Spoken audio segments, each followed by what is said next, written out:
ঘোষণা করেছি যে অধস্তন যে ম্যাজিস্ট্রেসি আছে, অধস্তন যে বিচার ব্যবস্থা আছে, তারা সুপ্রিম কোর্টের আন্ডারে যাবে।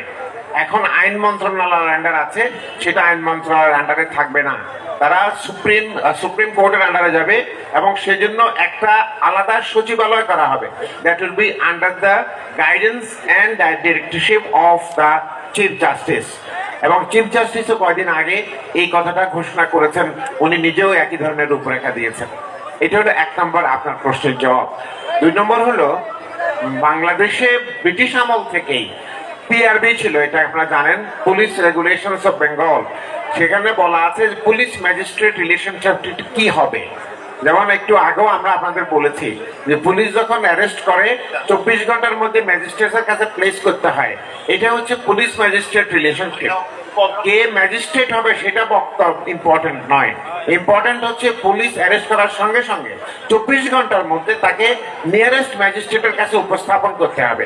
এটা হচ্ছে সবচেয়ে ইম্পর্টেন্ট।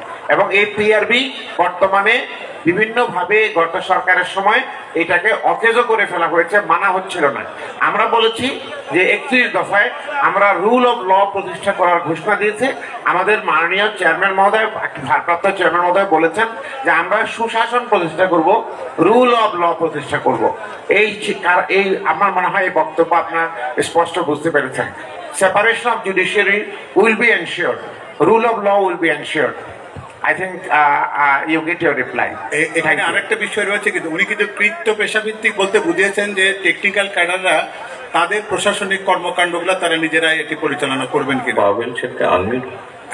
যে উনি কিন্তু কৃত্য পেশাভিত্তিক একটি শব্দ ব্যবহার করেছেন, সেটা শব্দটির মানে হচ্ছে যে টেকনিক্যাল ক্যাডার, যেমন স্বাস্থ্য কিংবা প্রকৌশলীর সাথে যারা সংশ্লিষ্ট রয়েছেন, তাদের প্রশাসনিক ব্যবস্থাপনা তারা নিজেরাই করবেন কিনা। অর্থাৎ সেটা করলে দেশের স্বাস্থ্য এবং প্রকৌশল যে সেক্টরটা, সেটা আরো বেশি বিকাশমান হতে পারে বা আরো বেশি জনকল্যাণমুখী হতে পারে। এইরকম একটা ধারণার সাথে আমরাও আছি। এটি আলোচনার বিষয়, ব্যাপক ভিত্তিক আলোচনার আগে বোধহয় এখানে কোনো তাৎক্ষণিক সিদ্ধান্ত দেওয়া সম্ভব হবে না। ধন্যবাদ। ঠিক স্যার, আপনি নিজেও জানেন কয়েকদিন আগে প্রশাসন বিষয়ে আমাদের যে আলোচনা হয়েছে, সেখানে এটা নিয়ে বিতর্ক আছে, এটা নিয়ে বিভিন্ন মতামত আছে। তো এটা জাতীয় পর্যায়ে যখন ইনশাল্লাহ জনগণের ভোটে যদি বিএনপি রাষ্ট্র পরিচালনার সুযোগ পায়, তখন বিস্তারিত আলোচনা করে প্রত্যেকের সঙ্গে স্টেক হোল্ডারদের সঙ্গে আলোচনা করে যেটা জাতির জন্য উত্তম হবে, সেই ব্যবস্থাই আপনি গ্রহণ করতে পারবেন মাননীয় চেয়ারম্যান। Thank you.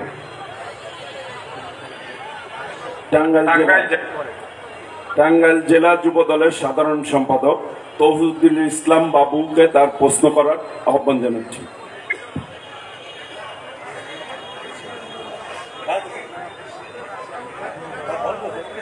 আসসালামু আলাইকুম ভারপ্রাপ্ত চেয়ারম্যান মহোদয়, আমার প্রশ্নটা হলো, আপনি যে যুগান্তকারী রাষ্ট্র কাঠামো মেরামতে যে যুগান্তকারী 31 দফা প্রণয়ন করেছেন, সেখানে প্রাথমিক ও মাধ্যমিক স্কুল পর্যায়ে ক্রিয়া এবং সংস্কৃতিতে তৃতীয় বিদেশি ভাষা প্রণয়ন করতে চেয়েছেন। সেটা অত্যন্তই ভালো উদ্যোগ।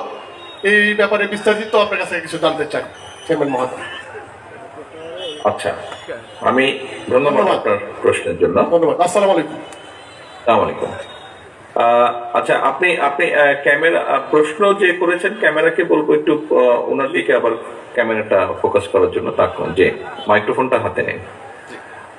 আচ্ছা, আপনি আপনার ভাষা আপনি বলতে পারেন, আপনি ইংরেজি বলতে পারেন। এখন আপনি আমাকে বলেন, আপনি যদি জার্মান ল্যাঙ্গুয়েজ জানেন আপনার কি বেনিফিট। আপনি ধরেন ইন্টারমিডিয়েট লেভেল বা ডিগ্রি লেভেলের একজন স্টুডেন্ট, আপনি জার্মান ল্যাঙ্গুয়েজটাও সাথে পারেন, আপনার বেনিফিট হবে কোনো? অবশ্যই বেনিফিট হবে। এক বাক্যে বলেন তো কি বেনিফিট হবে? আমি আমার মনোব্যক্তি প্রকাশ করার জন্য জার্মানিতে বা বাইরের কোনো দেশে গেলে সেটা আমার জন্য কার্যকর ভূমিকা রাখবে। আচ্ছা, তার মানে আপনি দুটো বিষয়। আচ্ছা, একই সাথে যদি আপনি ধরেন গিটার বাজাতে পারেন বা পিয়ানো বাজাতে পারেন, আপনি ইংরেজি পারেন, আপনি জার্মানি পারেন, একই সাথে আপনি পিয়ানো বা গিটার বাজাতে পারেন, একটা বাদ্যযন্ত্র আপনি বাজাতে পারেন, আপনার কোনো বেনিফিট হবে?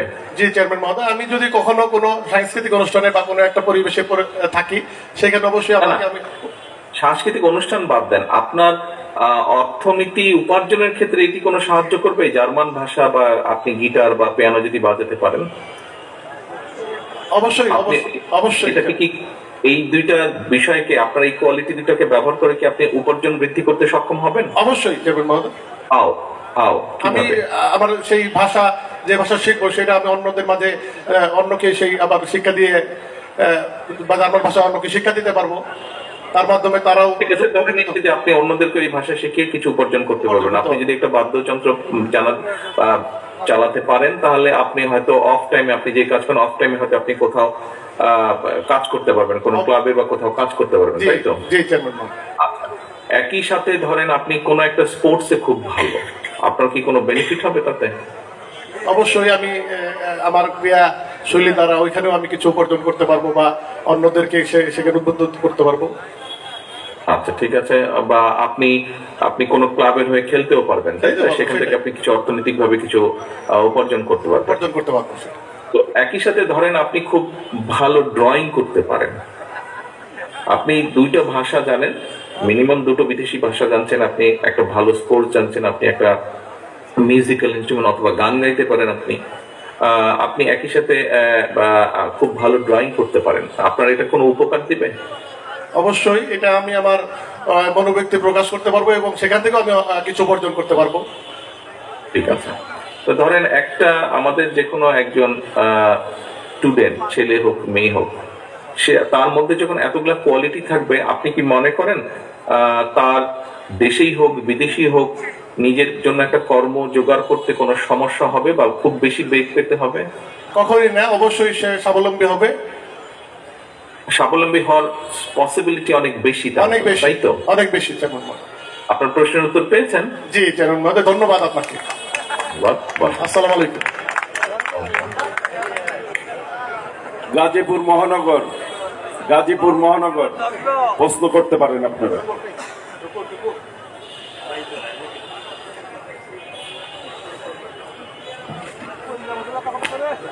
আমরা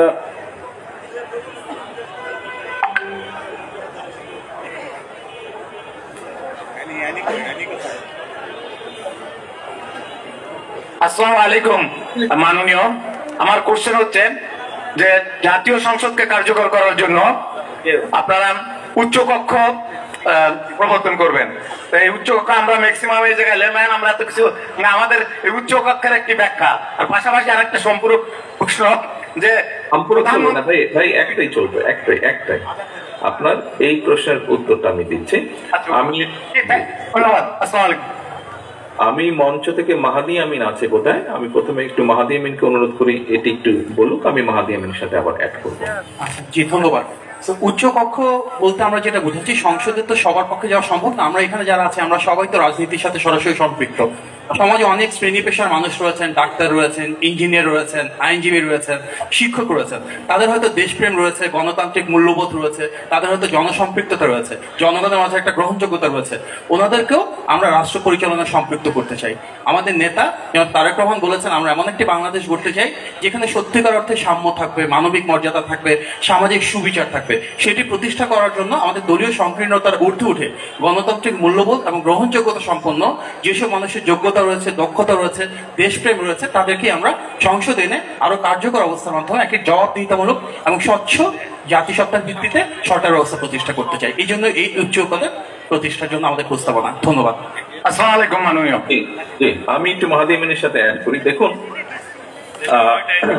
যেটা বলেছে মাহাদি আমিন যে কেন আমরা সমাজের আরো বিভিন্ন মানুষ যারা আমাদের মতন ডেইলি রাজনীতি, রেগুলার রাজনীতির মধ্যে নেই, আমরা ওনাদেরকেও আনতে চাইছি। ওনাদের মধ্যে কেউ সাংবাদিক থাকতে পারে, কেউ সাহিত্যিক থাকতে পারে, আপনার মতন লয়ার থাকতে পারে, ডাক্তার, চিকিৎসক থাকতে পারেন, বিভিন্ন শ্রেণী পেশার মানুষ, বুদ্ধিজীবী, সিভিল সোসাইটির যারা আছেন গুণী সম্মানী ব্যক্তি, তারা থাকতে পারেন। দেখুন, আমরা রাজনীতি করি, আমাদের তো স্বাভাবিক দলীয় কিছু বিবেচনা আছে, বিভিন্ন বিষয় আছে, রাজনীতির বিষয় আছে। আমরা সংসদে অনেক সময় আমাদের দলীয় বিবেচনায় রাজনৈতিক ভাবে আমরা একটি কোনো সিদ্ধান্ত নিলে সেটি হয়তো আমরা লাভবান হবো, আমরা হয়তো অনেক সময় এভাবেও চিন্তা করতে পারি। কিন্তু আমাদেরকেও তো কাউকে ব্যালেন্স করতে হবে, তাই না? আমরা যে সবসময় একটা জিনিস সঠিক চিন্তা করবো নাও তো হতে পারে। কাজেই আমরা যদি সমাজের অন্য মানুষগুলোকেও সুযোগ দেই, যারা রাজনীতির ভিতরে নাই কিন্তু তারাও দেশ এবং রাষ্ট্র নিয়ে চিন্তা করেন, তখন হবে কি তাদের চিন্তাটাও আমরা জানতে পারবো, তাদের বক্তব্যটা আমরা শুনতে পারবো, তখন আমাদের চিন্তার সাথে সেটাকে সামঞ্জস্যপূর্ণ করে দেশ এবং রাষ্ট্রের জন্য যেটা ভালো হবে আমরা সেভাবেই সিদ্ধান্ত নিব। এটাই হচ্ছে উচ্চ কক্ষ। আমি কি বোঝাতে পেরেছি? আপনি বুঝতে পেরেছেন? ধন্যবাদ। প্রশ্নকর্তা কে জিজ্ঞেস করছি, প্রশ্ন করছি, আপনি বুঝতে পেরেছেন? মাইক তুই ওর মাইক টেনে।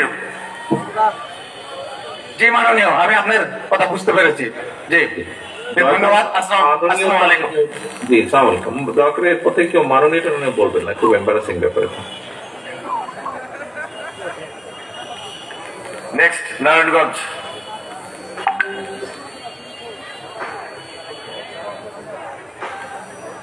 আমাদের সময় কিন্তু খুব সংক্ষিপ্ত, আমরা আর একটা কোশ্চেন করে শেষ করব প্লিজ। টাঙ্গাইল আর একটা কোশ্চেন করতে হবে। আচ্ছা জেবুল্লাহ সাহেব বোধহয় কিছু বলছেন, জি বলেন জেবুল্লাহ সাহেব। হচ্ছে যে বাকশাল যখন চালু করা হয় ক্যাবিনেট, তখন সংসদে 17 মিনিটে বাকশাল করা হয়েছিল, অনুমোদন করা হয়েছিল এবং কাউকে পার্টিসিপেট করতে দেয় না হয়নি। আপনার কথা রেস ধরেই আমি কথা বলছি এই কথা, যে তখন যদি একটা আপার হাউস থাকতো তাহলে অন্তত 17 মিনিটে ওইটা পাস হতো না। নিশ্চয়ই কেউ একজন বলতো, বিশেষজ্ঞ কেউ বিবেচনা বলতে পারতো যে এইটা তো সুস্থ হচ্ছে না, ভালো হচ্ছে না, হয়তো ব্যাপারটা অন্যরকম হতেও পারতো। মাননীয় চেয়ারম্যান, আপনার ওই কথা থেকে আমি বলছি যে উচ্চকক্ষের এই যে ব্যালেন্সের কথা আপনি বলেছেন, এটার একটা প্রকৃষ্ট উদাহরণ বাংলাদেশে আছে। 17 মিনিটে বাকশাল চালু করার যে সুযোগ, সে সুযোগ আর এই দেশে কখনোই হবে না যদি আপনি উচ্চকক্ষ ইনশাআল্লাহ চালু করতে পারেন। এইটা আমি বলেছি যে আমরা যারা রাজনীতিবিদ আছে আমাদেরকেও কেউ একজন চেকে রাখুক। Thank you. এখন প্রশ্ন করবেন নারায়ণগঞ্জ মহানগর যুব দলের সদস্য সচিব শাহেদ আহমেদ। আসসালামু আলাইকুম। সামাজিক অবক্ষয় ও নৈতিক অবক্ষয়ের বিরুদ্ধে মানব সম্পদের উন্নয়নে শিশু কিশোরদের জন্য আমাদের আগামী পরিকল্পনা কি হবে? জি, আপনি এর মধ্যে শুনেছেন কিনা আমি জানি না, ধন্যবাদ, আপনার প্রশ্নটা খুব গুরুত্বপূর্ণ। দেখুন, সেজন্যই কিন্তু আমি ব্যক্তিগতভাবে যেটা বিশ্বাস করি, আমরা বলেছি আমাদের 31 দফার মধ্যে আছে যে শিক্ষা খাতে আমাদের বাজেট আমরা বাড়াবো, এলোকেশন আমরা বাড়াবো, কিন্তু তার অর্থ এই নয় যে আমরা নতুন নতুন স্কুল কলেজ বিল্ডিং করব না। নতুন নতুন শুধু বিল্ডিং বানিয়ে কোনো লাভ হবে না, বরং আপনি যেটা বলেছেন আমাদের ভবিষ্যৎকে, যারা ভবিষ্যৎ তাদেরকে আমাদের সঠিকভাবে গড়ে তুলতে হবে। এবং এই কারণেই আমি ব্যক্তিগতভাবে মনে করি, আমার সাথে আমাদের নেতৃবৃন্দরাও মনে করেন, সিনিয়র সকল নেতৃবৃন্দ মনে করেন যে আমাদেরকে বিশেষভাবে ইম্পর্টেন্স দিয়ে আমাদের যে প্রাইমারি এডুকেশন আছে সেই প্রাইমারি এডুকেশনে আমাদের নজর দিতে হবে, এখানে আমাদেরকে গুরুত্ব বাড়াতে হবে। বিশেষ করে প্রাইমারি স্কুলের টিচার যারা আছেন, টিচার যারা হবেন, এদেরকে আমাদের ট্রেনিং দিতে হবে সঠিকভাবে। আমাদেরকে ভালো স্টুডেন্ট যারা আমাদের পরিবারের সমাজের যারা ভালো স্টুডেন্ট তাদেরকে আমাদের রিক্রুট করতে হবে অ্যাজ প্রাইমারি টিচার। এই শুনতে খারাপ শোনাবে, কিন্তু এই মুহূর্তে বাংলাদেশে যেটা প্রচলন আছে, কম বেশি আছে, চাকরি পাচ্ছে না প্রাইমারি স্কুলের টিচার দিয়ে দাও, অথবা বেকার বা ভালো স্টুডেন্ট না প্রাইমারি স্কুলে দিয়ে দাও। এটির পরিবর্তন করতে হবে। প্রাইমারি স্কুলের টিচার সেই ব্যক্তিটিই হবেন যে একজন মেধাবী স্টুডেন্ট, যে একজন মেধাবী ব্যক্তি। কারণ আপনি যদি বীজ ভালো হয় ফসল কিন্তু ভালো হবে। আমরা কৃষকরা আপনি যখন যে কোনো ফসলের বীজ দেন, আপনি ভালো বীজ খোঁজেন, ভালো কোম্পানি। কাজে ভবিষ্যতে আজকে যারা প্রাইমারি স্কুলের স্টুডেন্ট, এরা কিন্তু হচ্ছে আমাদের আজকের বীজ, আগামী দিনের ফসল। কাজে এদেরকে যদি আমরা ভালোভাবে গড়ে তুলতে পারি, এই যে আজকে দুর্নীতি বিশেষ করে গত এই যে স্বৈরাচারের সময় আমরা দেখলাম যেভাবে দুর্নীতি ছেয়ে গেছে, আপনি দুদক দিয়ে দুর্নীতিকে হয়তো একটা জায়গায় নিয়ে আসতে পারবেন কন্ট্রোল করে, কিন্তু এটি একটি মানসিকতার ব্যাপার। এবং দুর্নীতিকে যদি দূর করতে হয় দেশ থেকে, আপনাকে ওই প্রাইমারি যে বাচ্চা আছে এদের মাথার মধ্যে দিতে হবে যে দুর্নীতি ইজ এ ব্যাড থিং, দুর্নীতি একটা খারাপ জিনিস, দুর্নীতি হচ্ছে দুর্নীতি। কাজেই মানসিকভাবে তাদেরকে প্রস্তুত করতে হবে দুর্নীতিতে দূরে থাকার। হ্যাঁ, আমরা হয়তো একটু সময় লাগবে, 10 বছর পরে এটা এফেক্ট পাবো, যখন এই বাচ্চাগুলো বড় হবে, তারা সমাজের বিভিন্ন জায়গায় যেখান থেকে দেশ পরিচালিত হয় এইসব জায়গায় ছড়িয়ে ছিটিয়ে যাবে, তখন আস্তে আস্তে আমরা এটার ভালো সুফলটা পাবো। আপনি কি বুঝতে সক্ষম হয়েছেন আপনার প্রশ্নের উত্তর? ইনশাআল্লাহ। আমাদেরকে জোর দিতে হবে প্রাইমারিতে এবং মৌলিক যেটা আরেকটা বিষয় আছে এখানে, একই সাথে শুধু যে পুঁথিগত বিদ্যা তা না, এটার পাশাপাশি বড়দেরকে দেখলে আমাদের যে সামাজিক কতগুলো ভ্যালুজ আছে ছিল, বড়দেরকে দেখলে সালাম দিতে হয়, বড়দেরকে দেখলে উঠে দাঁড়াতে হয়, কিভাবে কথা বলতে হয়, কি করতে হয়, এই সামাজিক ভ্যালুজ গুলো আস্তে আস্তে বাচ্চাদেরকে শিখাতে হবে আবার। ধন্যবাদ। টাঙ্গাইল জেলা টাঙ্গাইল। এ পর্যায়ে প্রশ্ন করবেন এজাজুল হক সবুজ, শহর বিএনপির সাধারণ সম্পাদক।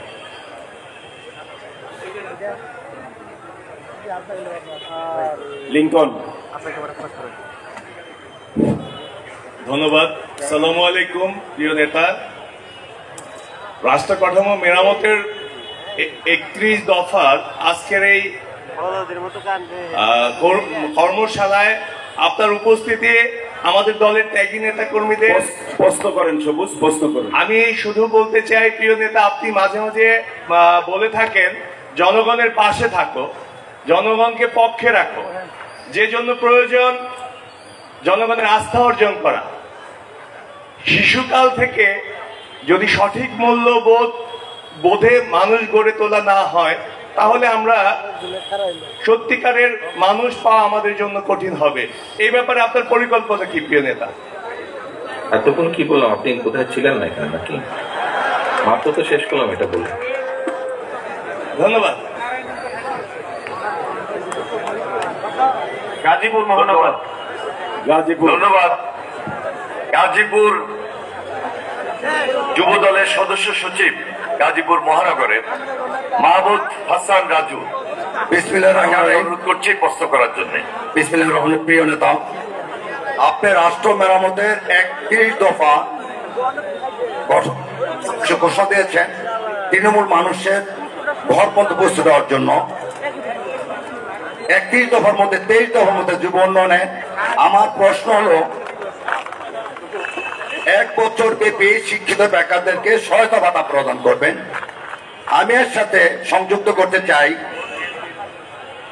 1 বছর যদি একটা পরিবার, একটা বেকার ছেলে, তার ভাই বোন বাবা মা, সে পাঁচ সদস্য বিশিষ্ট যে একটা পরিবার হয়, আপনি যে বেকার ভাতা দিবে গভর্নমেন্ট, সেই বেকার ভাতা থেকে একটা পরিবার চলবে। দ্বিতীয় আরেকটা প্রশ্ন হলো, আমাদের বেকার ভাতার সহায়তা না দিয়ে আপনি 6 মাস 1 বছরের জন্য স্বল্পকালীন ঋণ প্রদান করে গবাদি পশু এবং হাঁস মুরগি পালনের জন্য সহায়তা করার প্রকল্প আমাদের জন্য কর্মসংস্থান ব্যাংকের মধ্যে করবেন কিনা, এটাই আমার প্রশ্ন। ধন্যবাদ। আপনার প্রশ্নটা হচ্ছে খুব লজিক্যাল টাইপের প্রশ্ন। তাকে যে ভাতা দেওয়া হবে, তাকে যখন ভাতা দেওয়া হবে অবশ্যই সে তো নিজেও বুঝতে পারে। আপনি জিজ্ঞেস করলেন যে চলবে কিনা, সে যদি শুধু বেতার ভাতা খাওয়াটাই তার উদ্দেশ্য হয় তাহলে চলবে। কিন্তু আমরা মনে করতে চাই, বিশ্বাস করতে চাই যে হ্যাঁ, সে রাষ্ট্রের সহায়তা নিচ্ছে, কিন্তু এট দ্য সেম টাইম নিশ্চয়ই সে তার চেষ্টা অব্যাহত রাখবে কিভাবে একটা কর্মসংস্থান করা যায়। আর আপনি অন্য যেটা বলেছেন যে তাকে কোন রকম ছোট ছোট ঋণের সুবিধা দেওয়া হবে কিনা, আমার মনে হয় আমাদের কোন একজন সহকর্মী এই প্রশ্নটা করেছেন যে 50 বছরের যারা থাকবে বা আশেপাশের বয়সে যারা থাকবে, ওখানে আমি কিন্তু উত্তরটা বলেছি যে আমাদের পরিকল্পনার মধ্যে আছে যে আমরা চেষ্টা করবো, এবং এটা শহীদ রাষ্ট্রপতি জিয়া রহমানের সময় ছিল কিন্তু বেকার যুবক যারা আছে তাদেরকে ছোট ছোট ঋণের ব্যবস্থা করে দেওয়া, যাতে তারা নিজের জন্য পায়ে দাঁড়াতে পারে, কিছু একটা করতে পারে। আপনার এই প্রশ্নের অর্ধেকের বেশি উত্তর আমরা আগে দিয়ে দিয়েছি, কিন্তু আপনি খেয়াল করেননি কোথায়। আমাদের এগুলা পরিকল্পনার মধ্যে আছে, পরিকল্পনার মধ্যে আছে। আপনার হতাশা আবার কিছু নেই। আপনি যা জানতে চাইছেন, আপনাকে যদি জনগণের কেউ জিজ্ঞেস করে যে তোমাদের এই পরিকল্পনা আছে কিনা, আপনি বলবেন ইয়েস, আমাদের দলের এই পরিকল্পনা আছে। ধন্যবাদ মাননীয় চেয়ারম্যান। ধন্যবাদ।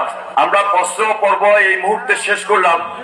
যেহেতু 3টি জেলা, আমরা একসঙ্গে কিন্তু আজকে এই প্রোগ্রামটি করছি, এবং আমাদের আজকের প্রধান অতিথি দলের ভারপ্রাপ্ত চেয়ারম্যান জনাব তারেক রহমান, তিনি কিছুক্ষণের মধ্যেই তার গুরুত্বপূর্ণ বক্তব্য রাখবেন, প্রধান অতিথির বক্তব্য রাখবেন। এই মুহূর্তে আমি অনুরোধ করছি গাজীপুর মহানগর বিএনপির সংগ্রামী সভাপতি মোহাম্মদ শওকত হোসেন সরকার তার সভাপতির বক্তব্য দিবেন, এবং একটু সংক্ষিপ্ত করার জন্য আমি অনুরোধ করছি শওকত হোসেন সরকার। ভাই দৃষ্টি আকর্ষণ করছি, আমরা যদি ওই আমাদের যে 31 দফা যে প্রশিক্ষণ সামগ্রিক যদি আমরা এখন দিয়ে দেই, তারপরে সভাপতিরা যদি বক্তৃতা দেয়, জিনিসটা সুন্দর হয়। চেয়ারম্যান সাহেব বক্তৃতার সময় আর কেউ নড়াচড়া করবে না, সবাই সুন্দরভাবে বসে। আমাদের থানার সভাপতি এবং সাধারণ সম্পাদক যারা আছেন একটু উপরে চলে আসেন আপনাদের গিফটটা একটু রিসিভ করার জন্য। সভাপতি, সাধারণ সম্পাদক, থানা সভাপতি, শহর বিএনপি সভাপতি এবং প্রত্যেকটা ইউনিটের সভাপতি, সাধারণ সম্পাদক অথবা সদস্য সচিব ওনারা আসবেন এবং প্রশিক্ষণ সামগ্রী গ্রহণ করবেন। এই প্রশিক্ষণ সামগ্রীর মধ্যে আপনার সবকিছু লেখা রয়েছে এবং 31 দফার উপর যে আলোচনা, যে বক্তব্য, যে প্রিন্ট, যে বই সেগুলো রয়েছে। প্রয়োজন অনুযায়ী আপনারা নিজেরা প্রিন্ট করে নিতে পারবেন, সবকিছু লিখে আছে। মাননীয় চেয়ারম্যান স্যার, যদি একটু অনুমতি দেন তাহলে আজকে সকালের একটা অভিজ্ঞতার কথা আমি বলতে চাই একটু। নিশ্চয়ই প্লিজ। আজকে আমরা যখন আমি এবং অ্যানি যে দলটি ছিল, মাহাদি এবং আমাদের যে দল গাজীপুর এবং টাঙ্গাইলে আসার উদ্দেশ্যে রাস্তায় প্রচন্ড যানজটে আমরা আটকা পড়েছিলাম। তখন টঙ্গী বিএনপির নেতাকর্মীরা যে অসীম একটা ভ্রাতৃত্ববোধ এবং তাদের কর্তব্যপরায়ণতা এবং ট্রাফিকিং করে আমাদেরকে যদি এগিয়ে না দিতেন তাহলে হয়তো আজকে এই অনুষ্ঠানস্থলে আমাদের পৌঁছানো সম্ভব হতো না। ফলে আমি আমাদের দলের যে ঐক্য এবং ভ্রাতৃত্ববোধ এবং শরাফত এবং তার দল বল যে ছেলেগুলো এই উপকারটি আমাদের করেছে, এই আয়োজনটিকে সফল করতে দিয়েছে, তাদেরকে আমরা আমাদের পক্ষ থেকে আন্তরিক ধন্যবাদ জানাই। আপনি যদি এটিকে একটু স্বীকার করেন, আপনি যদি তাদেরকে একটু এই সফল আমারও তাদের আপনারা না, ইউনিট প্রধান শুভেচ্ছা রইল, তাদের প্রতি ধন্যবাদ। প্লিজ আপনাদেরটা চলে যাবে ইউনিট প্রধানদের কাছে। ইউনিট প্রধান, টাঙ্গাইল জেলার সভাপতি, সাধারণ সম্পাদক এর মাধ্যমে আমাদের 31 দফার সামগ্রিকগুলি যেগুলি আমরা এখন দিচ্ছি উপজেলা লেভেলে, সেগুলি তারা ইউনিয়ন লেভেলে তারা ডিস্ট্রিবিউশন করবেন, সেগুলি তুলে দিচ্ছেন টাঙ্গাইল জেলা বিএনপির সভাপতি, সাধারণ সম্পাদক। টাঙ্গাইল, গাজীপুর এবং নারায়ণগঞ্জ 3 জেলার ইউনিট প্রধানগণ, সভাপতি, সাধারণ সম্পাদক বৃন্দ, আহ্বায়ক এবং সদস্য সচিব বৃন্দ ওনাদের প্রশিক্ষণ সামগ্রী গ্রহণ করছেন। ওনাদের সবাইকে আমরা বাংলাদেশ জাতীয়তাবাদী দলের পক্ষ থেকে আন্তরিকভাবে মোবারকবাদ জানাই এবং ধন্যবাদ জানাই। প্রিয় নেতৃবৃন্দ বসেন। সংক্ষিপ্ত করবেন প্লিজ। আমি এই মুহূর্তে বক্তব্য রাখার জন্য অনুরোধ করছি গাজীপুর মহানগর বিএনপির সংগ্রামী সভাপতি শওকত হোসেন সরকারকে।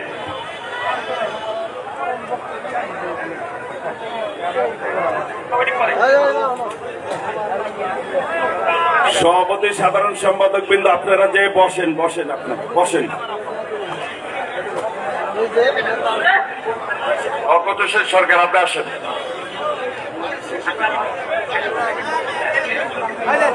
সভাপতি, সাধারণ সম্পাদক বৃন্দ আপনাদের যার যার জায়গায় গিয়ে বসেন। বিসমিল্লাহির রহমানির রহিম। রাষ্ট্র কাঠামো মেরামতের 31 দফা কর্মশালার মাননীয় প্রধান অতিথি, এই বাংলাদেশের 18 কোটি মানুষের হৃদয়ের স্পন্দন, আমাদের বাংলাদেশ জাতীয়তাবাদী দলের ভারপ্রাপ্ত চেয়ারম্যান জনাব তারেক রহমান আজকের এই কর্মশালার প্রধান অতিথি, আমাদের আজকের এই কর্মশালার উদ্বোধক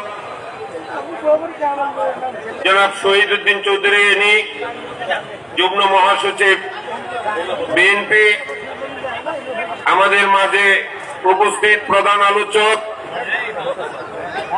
ডাক্তার মাহাদি আমিন, আমাদের মাঝে উপস্থিত আলোচক নেওয়াজ হালিমা আরবি সাবেক এমপি, আমাদের মাঝে উপস্থিত আলোচক শাম্মী আক্তার সাবেক এমপি, আমাদের মাঝে উপস্থিত আজকের আলোচক আনিসুর রহমান তালুকদার ফুকন ভাই, আমাদের মাঝে উপস্থিত এই গাজীপুরের বারবার নির্বাচিত সংসদ সদস্য, জেলা পরিষদের চেয়ারম্যান। এরপরে মাননীয় চেয়ারম্যান সাহেব বক্তব্য দিবেন। সবাই সুন্দর করে বসেন।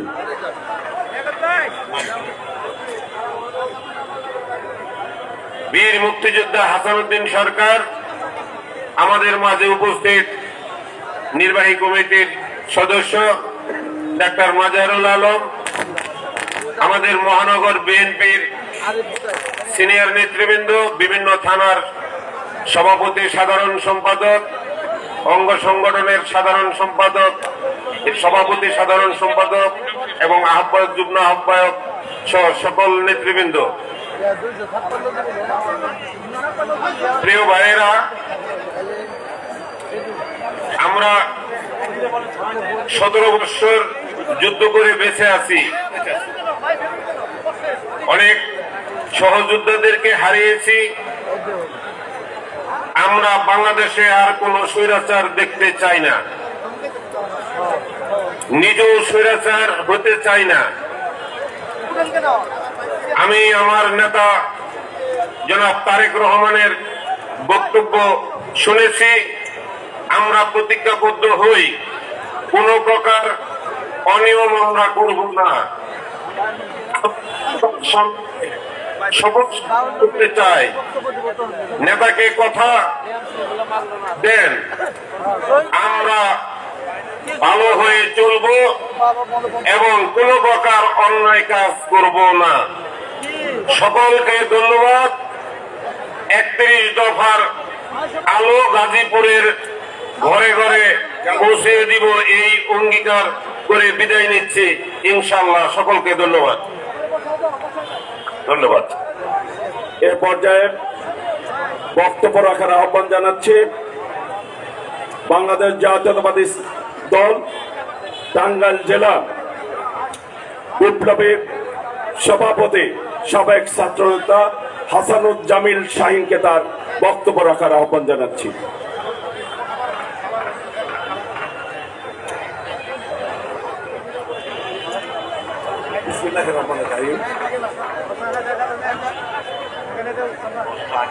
আমাদের বাংলাদেশ জাতীয়তাবাদী দলের ভারপ্রাপ্ত চেয়ারম্যান জনাব তারেক রহমানের 31 দফা কর্মসূচি বাস্তবায়নের লক্ষ্যে আজকের এই টাঙ্গাইল জেলা বিএনপির উদ্যোগে আয়োজিত আজকের এই কর্মশালা, এখানে উপস্থিত প্রধান আলোচক জনাব ডাক্তার মকবুল হোসেন পাবেল সাহেব, এখানে আজকে উদ্বোধক হিসেবে উপস্থিত আছেন টাঙ্গাইলের কৃতি সন্তান, কেন্দ্রীয় বিএনপির প্রচার সম্পাদক, সাবেক ছাত্র নেতা, সাবেক যুব নেতা জনাব সুলতান সালাউদ্দিন টুকু। আরো উপস্থিত আছেন, এখানে উপস্থিত আছেন টাঙ্গাইলের কৃতি সন্তান, ঢাকা বিভাগীয় বিএনপির সহ সাংগঠনিক সম্পাদক বেনজির আহমেদ টিটু, উপস্থিত ওবায়দুল হক নাসির, এখানে আরো উপস্থিত আবুল কালাম আজাদ সিদ্দিকী, সাইদ সোরহাব সহ এখানে আমাদের উপস্থিত সাবেক এমপি রেহেলা আক্তার রানু, বিথিকা বিনতে হোসাইন সহ এখানে উপস্থিত টাঙ্গাইল জেলা বিএনপির সংগ্রামী সাধারণ সম্পাদক অ্যাডভোকেট ফরহাদ ইকবাল সহ বিভিন্ন উপজেলা থেকে আগত, বিভিন্ন ইউনিয়ন থেকে আগত বিএনপি, যুবদল, ছাত্রদল সহ বিভিন্ন অঙ্গ এবং সহযোগী সংগঠনের নেতৃবর্গ এবং টাঙ্গাইলের বীর জনতা, সবার প্রতি রইল আমার দল টাঙ্গাইল জেলা বিএনপির পক্ষ থেকে সালাম এবং অভিনন্দন। প্রিয় সাথী বন্ধুরা, আমরা আজকে এখানে সমবেত হয়েছি একটি মহৎ উদ্দেশ্য সামনে নিয়ে, যেটা আমাদের নেতা জনাব তারেক রহমান সাহেব তিনি বাংলাদেশের জনগণের উদ্দেশ্যে তিনি 31 দফা কর্মসূচি তিনি প্রবর্তন করেছেন।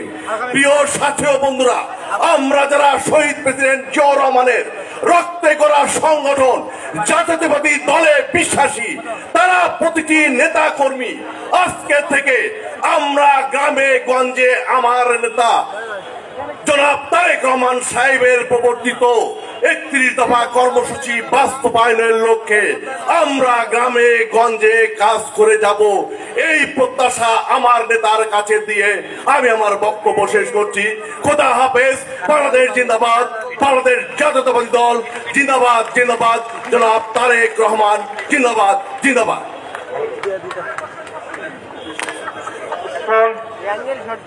বক্তব্য রাখার জন্য আহ্বান জানাচ্ছি নারায়ণগঞ্জ মহানগর বিএনপির আহ্বায়ক, আজকের এই কর্মশালার সভাপতি অ্যাডভোকেট মোহাম্মদ শাখাওয়াত হোসেন খানকে বক্তব্য রাখার জন্য আহ্বান জানাচ্ছি। বিসমিল্লাহির রহমানির রহিম। আজকের এই কর্মশালার সম্মানিত প্রধান অতিথি মাননীয় ভারপ্রাপ্ত চেয়ারম্যান জনাব তারেক রহমান, আজকের এই নারায়ণগঞ্জ মহানগর বিএনপি কর্তৃক আয়োজিত আজকের কেন্দ্রীয় প্রশিক্ষণ কর্মশালায় প্রধান আলোচক, আমাদের আজকে সারাদিন ব্যাপী যিনি আমাদের নারায়ণগঞ্জে অত্যন্ত সারগর্ভ বক্তব্য দিয়ে এই 31 দফাকে আমাদেরকে তটস্থ করিয়েছেন, সেই ইসমাইল জাবিউল্লাহ সাহেব প্রধান আলোচক, আমাদের প্রধান সমন্বয়ক, আমাদের নারায়ণগঞ্জের কৃতি সন্তান ঢাকা বিভাগীয় সহসাংগঠনিক সম্পাদক নজরুল ইসলাম আজাদ, এবং আমাদের আজকের আলোচক মাহমুদা হাবিবা এবং আলোচক আতিকুর রহমান, এবং আমাদের আজকের এই অনুষ্ঠানের জন্য নিরলস কাজ করেছেন আমাদের সদস্য সচিব অ্যাডভোকেট আবু আল ইউসুফ খান টিপু সহ আজকের এখানে নারায়ণগঞ্জ মহানগর বিএনপির বিভিন্ন যুগ্ম আহ্বায়কবৃন্দ উপস্থিত, প্রতিটি থানা ওয়ার্ড ইউনিয়নের ডেলিগেট বৃন্দ উপস্থিত, যুবদল, ছাত্রদল, শ্রমিক দল, মৎস্যজীবী দল, তাঁতি দল সহ বিভিন্ন অঙ্গ সংগঠনের নেতৃবৃন্দ, আসসালামু আলাইকুম। এখানে আমরা আজকে এই কর্মশালার মাধ্যমে আমাদের যে 31 দফা কর্মসূচি 31 দফা সম্পর্কে আমরা তটস্থ হয়েছি, এবং আমরা এটা আমাদের প্রতিটি ইউনিয়ন, ওয়ার্ড এবং প্রতিটি থানায় আমাদের নেতৃবৃন্দর মাধ্যমে যারা আজকে শিখে গেলাম, আমরা জনগণের মধ্যে এই প্রশিক্ষণের যে সুফল সেটা ছড়িয়ে দিব। এবং আজকে এখান থেকে আমরা বলতে চাই যে আমরা নারায়ণগঞ্জ মহানগর বিএনপির সকল নেতৃবৃন্দ আমরা ঐক্যবদ্ধ আছি। আগামী দিনে আমাদের দল যাতে এই এলাকায়, এই মহানগরীতে একটি শক্তিশালী সুসংগঠিত দল হিসাবে এবং সকল প্রকার অন্যায় অবিচারকে থেকে বিরত থেকে আমরা এই নারায়ণগঞ্জের মানুষের পাশে থেকে এই নারায়ণগঞ্জকে একটি সুন্দর নারায়ণগঞ্জ হিসাবে গড়ে তুলতে পারি, এই আঙ্গিকার ব্যক্ত করে সকলকে ধন্যবাদ জানিয়ে আমি আমার বক্তব্য এখানে শেষ করছি। আল্লাহ হাফেজ।